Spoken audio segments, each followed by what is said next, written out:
Hello বন্ধুরা, আর একটা নতুন ব্লগে তোমাদেরকে স্বাগত। আজ আমরা ভ্রমণ করছি ঋষিকেশ। হরিদ্বার থেকে ঋষিকেশ তোমরা কিভাবে যাবে চলো জেনে নেওয়া যাক। আর ঋষিকেশে তোমরা কি কি দেখবে। ঋষিকেশে রামেশ্বরমের এই দেখো তোমরা রামেশ্বরমের মন্দির। তারপরে এখানে তোমরা হচ্ছে রুদ্রাক্ষের একটা গাছ দেখতে পাবে। এবং আমরা একটা গাইড করে নিয়েছিলাম, সেই গাইডের থেকে আজ আমরা জেনে নেব ঋষিকেশের হিস্ট্রি। এই চলো, এই গাড়ি করে আমরা এখন ঋষিকেশ যাচ্ছি। ঋষিকেশ যাওয়ার জন্য হরিদ্বার থেকে আমরা একটা টোটো ভাড়া করে নিয়েছিলাম। সেই টোটো 100 টাকা করে পার হেড নিয়েছিল, যে ওখানে ঋষিকেশের কাছে রামঝুলার কাছে ছেড়ে আসবে আর ছেড়ে চলে আসবে। তারপরে আমরা ঋষিকেশ ভ্রমণ করে ওখান থেকে আবার 100 টাকা করে গাড়ি ভাড়া করে আমরা হরিদ্বারে চলে এসেছিলাম। চলো দেখে নেওয়া যাক আজকের ঋষিকেশ ভ্রমণ। আমরা এখন রামঝুলার দিকে যাচ্ছি, পায়ে হেঁটেই যাচ্ছি। আমরা ভেবেছিলাম গঙ্গা পার হয়ে যাব, কিন্তু সেটা ক্যান্সেল করে দিয়েছি। সামান্য একটুখানি রাস্তা।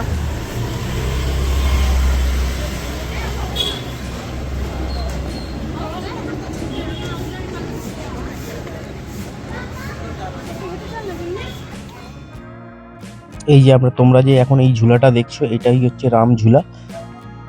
এই আমরা এখন রামঝুলা থেকে আমরা ওপারের দিকে যাব। আর তোমাদেরকে বলে রাখি, এই ভিডিওটি যদি তোমাদের ভালো লেগে থাকে তো অবশ্যই আমাদের ভিডিওটিকে লাইক করো এবং আমাদের চ্যানেলটিকে সাবস্ক্রাইব করো।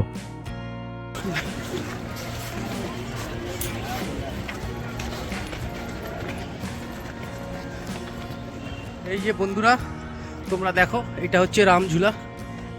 আমরা পায়ে হেঁটে যাচ্ছি। যেখানে তোমাদের গাড়ি বা টোটো নামাবে বা অটো নামাবে, সেখান থেকে 10 মিনিট পায়ে হেঁটে, 10 মিনিটও লাগবে না। তোমরা পায়ে হেঁটেই রামঝুলাটা ঘুরতে পারো।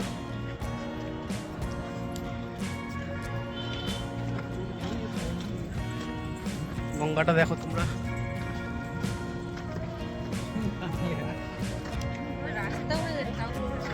এইদিকে তাকাও সবাই।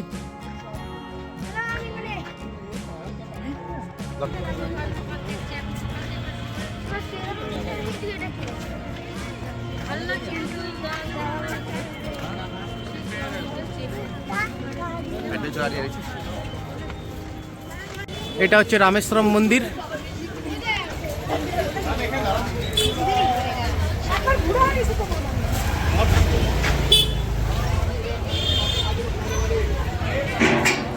এই হচ্ছে রামেশ্বরম মন্দির।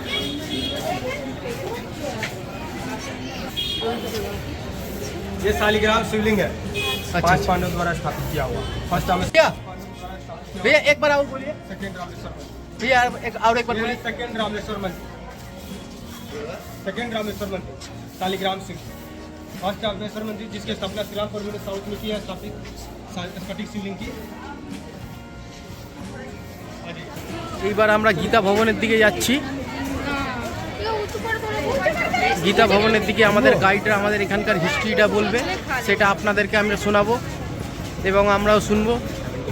তো আমার এই ভিডিওটা যদি আপনাদের ঋষিকেশ ট্যুর আপনাদের যদি ভালো লেগে থাকে, আমার চ্যানেলটিকে অবশ্যই সাবস্ক্রাইব করবেন এবং আমার ভিডিওটিতে লাইক দেবেন, কমেন্ট করে জানাবেন আপনাদের কেমন লাগলো আমার এই উত্তরাখণ্ড ভ্রমণ।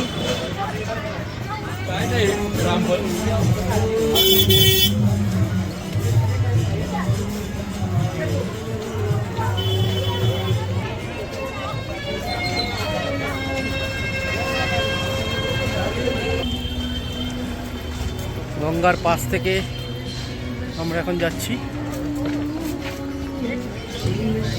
এই দেখুন রাম শিব একসাথে।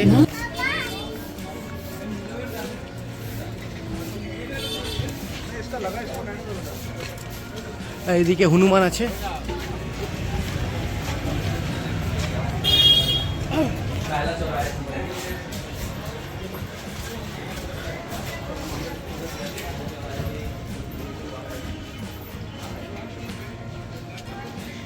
এই পাশটা দেখুন, এখানে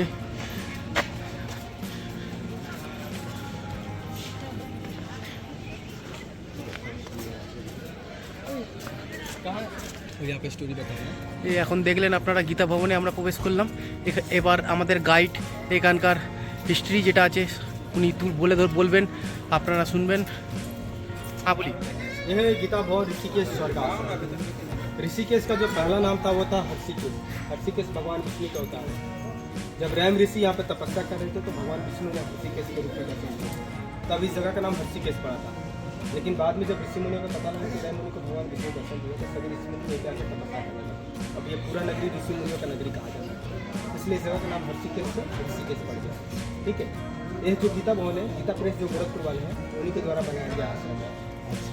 यहाँ पे टोटल 1000 से भी अधिक कमरे हैं। सारे कमरों को भगवत गीता का पालन है। यहाँ जो कमरे हैं रहने के लिए फ्री में दिए हैं, इसमें कोई चार्जेस पैसा नहीं लगता है। लेकिन इसके कुछ नियम हैं। यात्रियों को कम से कम यहाँ पे 5 दिन रुकना पड़ता है, अधिक से अधिक 2 महीना 3 महीना रुक सकते हैं, कम से कम 5 दिन रुकना पड़ेगा। 3 नंबर भाग में डेली सत्संग होता है। ये 1 नंबर भाग है, इसके टोटल 7 भाग बने हुए हैं, आगे 3 नंबर भाग है। तो 3 नंबर भाग में डेली सत्संग होता है सुबह से। तो जितना दिन भी यहाँ पर रुकते हैं एक टाइम सत्संग में भाग लेना। खाने पीने के लिए कैंटीन है, कैंटीन से खाना खा सकते हैं, या खुद से बनाना चाहते हैं तो गैस चूल्हा बर्तन मिल जाता है। बाहर से राशन खरीद के खुद से खाना खा सकते हैं। जिस दिन यहाँ पर रहने के आते हैं सिक्योरिटी मनी के तौर पर 2000 रुपये जमा होता है। जिस दिन यहाँ से जाइएगा तो जितना गैस यूज कीजिएगा उस गैस का चार्जेस काट के बाकी पैसा रिटर्न कर दिया जाएगा। बुकिंग के लिए जो गीता प्रेस के बुक्स आते हैं उसके पीछे नंबर होता है, उस पर कॉल करके 15 दिन पहले बुकिंग कर सकते हैं। कम से कम 15 दिन पहले बुकिंग करना पड़ेगा। सामने जो मंदिर है लक्ष्मी नारायण राम जानकी राधा की मूर्ति है। दाहिने साइड कोने में ओम नमः शिवाय लिखा है, जहाँ पर शंकर भगवान के पूरे परिवार की मूर्ति है। जहाँ ओम नमः शिवाय लिखा है देखेंगे दीवार पे एक व्हाइट कलर का फ्रेम ओम नमः शिवाय लिखा वहाँ पर लिखा इसमें संपूर्ण भगवत गीता 18 अध्याय की नारायण दर्शन करेंगे। उसके बाद ओम नमः शिवाय लिखा है वहाँ दर्शन करके आएंगे। उसके बाद बाकी के स्टोरी बताएंगे।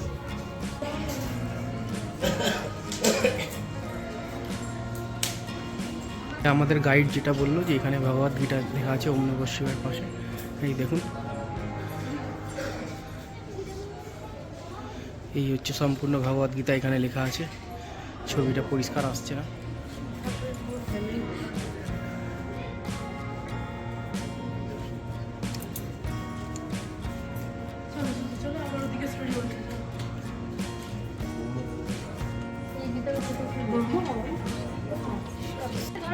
এটা দেখতে পাচ্ছেন, এটা ব্রহ্মকমল গাছ।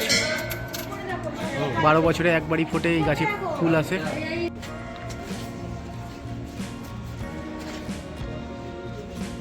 लिखा हुआ था एक पन्ने में।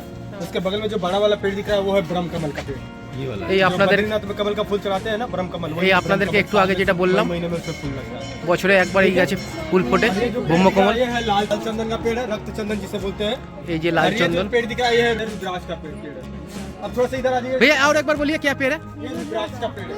अच्छा अच्छा, रुद्राक्ष पेड़। इधर आ जाइए, थोड़ा सा इसके बारे में बताऊंगा। এই আপনারা দেখলেন রুদ্রাক্ষ পেड़, লাল চন্দন। ये चंपा फूल है, चंपा फूल। सुनेंगे यहाँ के हिमालय की 3 चीज़ें जो सबसे मुख्य और सबसे दुर्लभ है। थोड़ा सा आगे आ जाइए, बाकी लोग आने जाने के लिए रास्ता छोड़िए। पहला जो होता है हिमालय का सबसे पहला और जो सबसे दुर्लभ है वो होता है गंगा जल। ये जो गंगा जी है गंगोत्री से यहाँ तक आती है। तो यहाँ से लेकर केदारनाथ बद्रीनाथ तक जब जाएंगे गंगोत्री तक तो रास्ते में कई सारे जंगल वन पड़ेंगे, जिसके अंदर हजारों प्रकार की औषधियाँ वनस्पतियाँ जड़ी बूटियाँ पाई जाती है, जिसको छूते हुए गंगा जल यहाँ तक आती है। नॉर्मल पानी को 1 हफ्ते घर में रखते हैं तो खराब हो जाता है, उसमें सड़ जाता है, पानी बदबू देना लगता है, कीड़े लग जाते हैं। लेकिन इस गंगा जल को 1000 साल भी घर में रखिएगा तभी खराब नहीं होता है। इसका रीज़न होता है इसके अंदर मिलने वाली हजारों औषधियाँ और जड़ी बूटियों की शक्तियाँ, जिसकी वजह से ये पानी कभी खराब नहीं होता है। दूसरा हिमालय का चीज़ होता है स्फटिक। जो फर्स्ट रामेश्वर मंदिर बना हुआ है स्फटिक शिवलिंग का। यहाँ पे सेकंड रामेश्वर मंदिर दर्शन किए शालिग्राम शिवलिंग। फर्स्ट रामेश्वर मंदिर बना हुआ है स्फटिक शिवलिंग का, जिसे राम जी ने स्थापित किया था साउथ में रामेश्वरम में। तो स्फटिक क्या होता है, हिमालय पर जब बर्फ गिरता है तो जो कच्चा बर्फ होता है जिस पर हवा धूप मिट्टी पानी पड़ता है वो पिघल के गंगा जी के अंदर प्रवाहित हो जाता है। इसलिए गंगा जी का पानी 12 मास ठंडा रहता है। लेकिन जो बर्फ हजारों सालों तक नीचे दबा रहता है, जिस पर प्रकृति का कोई असर नहीं होता, हवा धूप मिट्टी पानी का ऑक्सीजन का कोई असर नहीं होता, तो उस पर क्या होता है वो अमोनिया गैस की वजह से वो ठोस हो जाता है। उसी से होता है स्फटिक का निर्माण। स्फटिक हमारे 84 रत्नों में सबसे शुद्ध रत्न माना जाता है, क्योंकि उसके अंदर होता है माता लक्ष्मी जी का वास। इसलिए इसे लक्ष्मी यंत्र के नाम से जानते हैं, जिसे हम श्रीयंत्र बोलते हैं। श्रीयंत्र के बारे में आपने सुना है, टीवी वगैरह में सुना होगा। श्रीयंत्र क्या होता है इसके बारे में जानेंगे। जैसे कहीं हम जमीन लेते हैं या घर बनवाते हैं तो जमीन के अंदर मनुष्य का शरीर दफा रहता है, मांस वगैरह गल जाती है, हड्डियां बच जाती है, जिससे क्या होता है नेगेटिव एनर्जी उत्पन्न होती है, बुरी शक्तियों की उत्पत्ति होती है। घर बनाते समय रूम दरवाजा किचन बाथरूम सब सही बनाते हैं, लेकिन कहीं ना कहीं वास्तु दोष दिशा दोष छुपा रहता है। इससे क्या होता है घर में बुरी शक्तियों का वास होता है। तो जो भी जमीन लेता है या घर बनाता है उसकी फैमिली के साथ कोई ना कोई दुर्घटनाएं घटती रहती है। घर में हमेशा अपशगुन घटनाएं घटेगी, सुख शांति नहीं रहेगा, कलह मचा रहता है, लक्ष्मी जी का वास नहीं हो पाता। इसी चीज़ को वास्तु दोष को सही करने के लिए घर में स्फटिक के बने हुए श्रीयंत्र स्थापित करते हैं। या जिस इंसान को रात को सोते समय डरावने सपने आते हैं, गलत सपने आते हैं, छोटी छोटी बातों पर गुस्सा चिड़चिड़ापन ब्लड प्रेशर हाई होता है या हार्ट अटैक की बीमारी होती है या मानसिक तनाव होता है, उस इंसान को स्फटिक धारण करने के लिए बोला जाता है। लेकिन रियल स्फटिक को पहचाने कैसे कि असली है कि नकली। रियल स्फटिक में देखने में आपको कांच की जैसा दिखेगा, शीशे के जैसा, लेकिन पहचाने कैसे कि असली है कि नकली। जो रियल स्फटिक होता है वो बर्फ़ का बना होता है। बर्फ़ जब तक पिघल के पानी नहीं होगा तब तक गर्म नहीं होगा। जब बर्फ़ पिघल के पानी होता है तभी गर्म होना शुरू होता है। लेकिन स्फटिक का होता है अमोनिया गैस की वजह से ठोस हो जाता है, इसलिए वो पिघलता नहीं है। तो गर्मी का टेम्परेचर कितना भी क्यों ना रहे, जब रियल स्फटिक को छूएगा आपको ठंडा महसूस होगा। वही अगर प्लास्टिक और कांच का होगा, छूने पर आपको गर्म महसूस होगा। ठीक है। दूसरा होता है जब रियल स्फटिक को रगड़िएगा तो उसके अंदर से आग निकलेगा, स्पार्क होगा, क्योंकि वो पत्थर का आकार ले लेता है। तो पत्थर जो फल बड़े होते हैं या अघोरियों के लिए होते हैं, हमारे उपयोग के लिए जो होता है वो सबसे छोटा दाना होता है। रुद्राक्ष एक मुखी से लेकर 14 मुखी तक पाए जाते हैं। 2 मुखी से लेकर 14 मुखी हर साल पेड़ पर लगते हैं, पर जो एक मुखी रुद्राक्ष होता है या 12 साल में एक पेड़ पर एक ही फल लगता है। इसलिए सबसे दुर्लभ होता है एक मुखी रुद्राक्ष दर्शन करना। हजारों मंदिर दर्शन करना, 4 धाम यात्रा करना और एक मुखी रुद्राक्ष दर्शन करना बात बराबर माना जाता है, क्योंकि एक मुखी रुद्राक्ष को भगवान शिव का तीसरा नेत्र माना जाता है, यानी साक्षात भगवान शिव होते हैं। तो अगर एक मुखी रुद्राक्ष ओरिजिनल किसी के पास होगा, आप करोड़ रुपये दीजिएगा तभी वो नहीं सेल करेगा। मार्केट में जो सेल करते हैं बेचते हैं एक मुखी रुद्राक्ष, वो सब डुप्लीकेट होता है, हैंडीक्राफ्ट होता है। ओरिजिनल एक मुखी रुद्राक्ष कोई नहीं बेचेगा। अभी तक एक मुखी रुद्राक्ष 4 जगह ही सोल गया। पहला है बाल ठाकरे, दूसरा है इंदिरा गांधी, तीसरा है नेपाल के पशुपतिनाथ मंदिर में, और चौथा है उत्तराखंड गवर्नमेंट के पास, जिसे रखा गया है निगम में सिर्फ दर्शन जानकारी के लिए, उसे बेचा नहीं जाता है। दर्शन जानकारी सब फ्री होता है। यहाँ पे किसी भी मंदिर में कोई डोनेशन पूजा पाठ चढ़ावा नहीं होता है। रुद्राक्ष और भद्राक्ष 2 प्रकार के फल होते हैं। भद्राक्ष होता है जो कच्चा फल होता है, जो हवा पानी पे गिर जाता है, जिसे गवर्नमेंट फेंक देती है, मार्केट में बेच देती है। लोकल दुकानदार उसी का माला बना के बेचते हैं 150-200 में, जिसका कोई प्रूफ नहीं है कि असली है कि नहीं। लेकिन रुद्राक्ष वो होता है जो सही से पकने के बाद गवर्नमेंट के अंदर जाती है, फिर गवर्नमेंट इसकी जांच करती है। जांच इसलिए करती है क्योंकि इससे पता चलता है कि रुद्राक्ष असली है कि नहीं। पहला तरीका जांच करने का, अगर असली रुद्राक्ष होगा पानी के अंदर चला जाएगा, लकड़ी प्लास्टिक का बना हुआ पानी के ऊपर तैरने लगेगा। दूसरा जांच होता है जो लोकल दुकानदार कभी नहीं करेंगे, केवल गवर्नमेंट करती है। जितनी मुखी रुद्राक्ष होगी उसके ऊपर उतनी लाइन बनी होती है। एक मुखी के ऊपर 1, 2 मुखी के ऊपर 2, 14 मुखी के ऊपर 14। तो जितनी लाइन ऊपर बनी होती है उतनी लाइन अंदर में बनी होती है, जो गवर्नमेंट एक्स्ट्रा मशीन से जांच करती है। तीसरा जांच होता है हर फल के अंदर बीज पाया जाता है। रुद्राक्ष भी एक फल होता है, तो इसके अंदर भी बीज पाया जाता है। ये भी गवर्नमेंट एक्स्ट्रा मशीन से जांच करती है कि अंदर का जो बीज है सड़ा हुआ तो नहीं है ना। अगर अंदर का बीज सड़ा हुआ है तो भद्राक्ष से सड़ा हुआ नहीं सकता। ये सारी जाँच करने के बाद लैब की रिसर्च सेंटर की रिपोर्ट के साथ उसे अपने अंडर में रखती है, क्योंकि रुद्राक्ष भी जैसे आज है वैसे 1000 साल बाद रहता है। वो भी लाइफ टाइम उसकी गारंटी रहती है, वो भी कभी खराब नहीं होता ना कभी इसकी शक्तियाँ कम होती है, इसलिए इसकी लाइफ टाइम गारंटी रहती है। कोई सा भी रुद्राक्ष धारण करते हैं तो अकाल मृत्यु नहीं होती। अकाल मृत्यु चाहिए गोली मार के आते हैं, चाकू मार के आते हैं, एक्सीडेंट से मृत्यु होती है, या सोते हुए इंसान की अचानक से मृत्यु हो जाती है, या अकाल मृत्यु मना जाता है। तो कोई सा भी रुद्राक्ष धारण करते हैं, 2 मुखी से लेकर 14 मुखी कोई सा भी धारण करेंगे अकाल मृत्यु नहीं होगी। ठीक है। पंचमुखी रुद्राक्ष के बारे में रामदेव बाबा ने सिद्ध किया, और आदि गुरु शंकराचार्य जो बद्रीनाथ में बैठते थे उन्होंने भी सिद्ध किया कि किसी तांबे या मिट्टी के घड़े में पानी रखते हैं, उसके अंदर पंचमुखी रुद्राक्ष रखते हैं। सुबह खाली पेट उस पानी को पीजिएगा तो पेट से रिलेटेड जो बीमारी होती है, गैस्ट्रिक, साइटिका, गठिया वगैरह जो बीमारी होती है, इससे छुटकारा मिलता है। ठीक है। अभी हम चलेंगे परमात्म निकेतन आश्रम, वहाँ पीपल के पेड़ में गणपति जी का पहले आकृति दिखेंगे, उसके बाद चलेंगे एक मुखी रुद्राक्ष और रियल स्फटिक शिवलिंग जो हिमालय से निकलता है वो दिखाऊंगा। जो पेड़ है ना बड़ा सा वो नहीं, ये 2 पेड़ों के बीच में जो बीच में पेड़ लगा हुआ है, पानी जो पीने वाला है ना,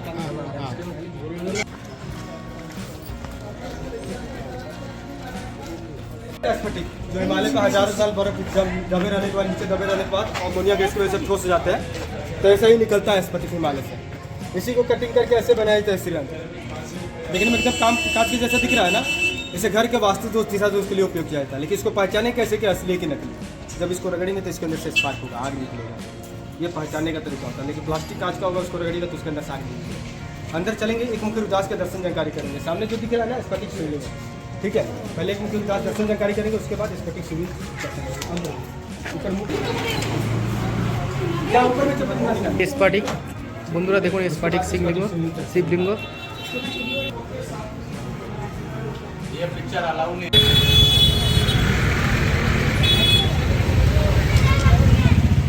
এই যে বন্ধুরা জানকী ঝুলা।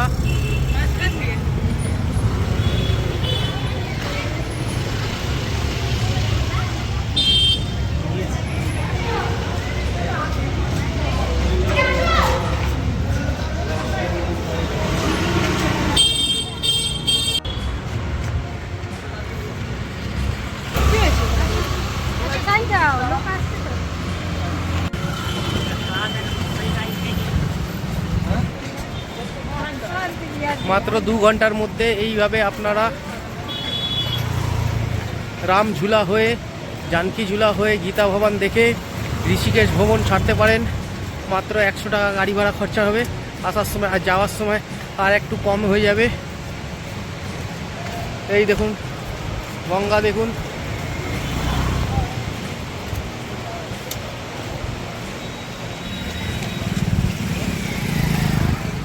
মাত্র 100 টাকায় ঋষিকেশ ভ্রমণ আমরা এইভাবে করলাম।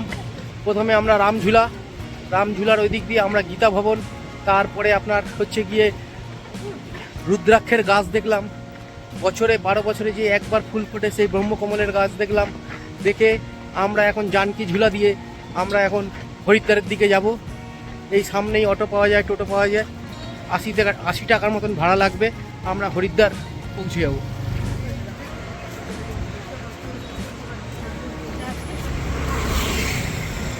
জানকী ঝুলার মধ্যিখান থেকে জনতাদের জন্য করেছে, মানে আম পাবলিকের জন্য। মধ্যিখান দিয়ে আম পাবলিক যাবে এবং দুই ধার দিয়ে দেখতে পাচ্ছেন আপনারা বাইক যাচ্ছে,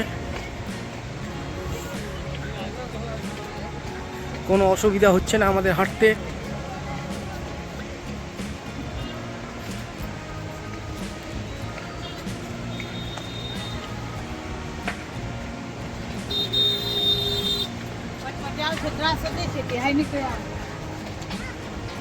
এই জানকী ঝুলা শেষেই রামের ফটো দিয়ে আমাদের ঋষিকেশ ভ্রমণ শেষ হবে। তো ঋষিকেশ ভ্রমণ আপনাদের এই ছোট্ট সময়ের মধ্যে কেমন লাগলো জানাবেন কমেন্ট করে। আর আমাদের চ্যানেলটি যদি সাবস্ক্রাইব করবেন আর আমাদের ভিডিওটি লাইক করবেন, শেয়ার করবেন।